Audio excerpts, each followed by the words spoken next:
Hey there, I'm Lexy. I'm from California South Central. Today, I'm gonna share a little of my life story. I kind of grew up on the outskirts of Hancock Park. My mother was a fashion designer. She always did costume designing and she had her own business. My dad, he was in the Air Force, but when my brother passed away, my dad started a bad addiction. Well, let me tell this story first. When I was 4 years old and my younger brother was 2. I've an elder brother also. We were a happy family, just a happy family. That time we went to a trip on a weekend.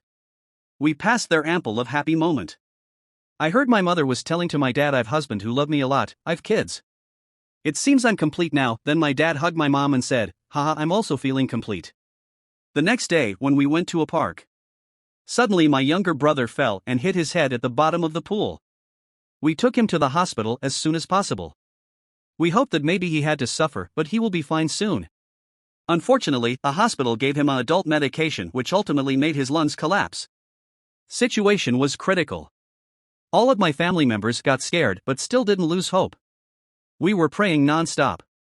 My dad was like crazy and continued saying money is not matter, just treat my son perfectly. I want my son back at any cost. My dad used to love my younger brother overwhelmingly. They were transforming him in the helicopter and he died in the helicopter. At that moment everyone seemed to have stopped. At first I couldn't hold back my tears and I cried. I knew the meaning of death. Listening that, my mother started crying loudly. Everyone was crying but my dad didn't. It seems he got freezy. The surprising fact is that I didn't see my dad crying even when we took my brother in the graveyard.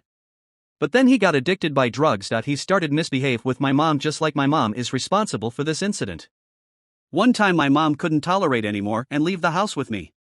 After that we started past our night at street, but after some days she managed everything and we started living alone. When I was 14, the time my dad was trying to keep in touch with us. But it seems just like a virus for us. He wasn't a normal human being now.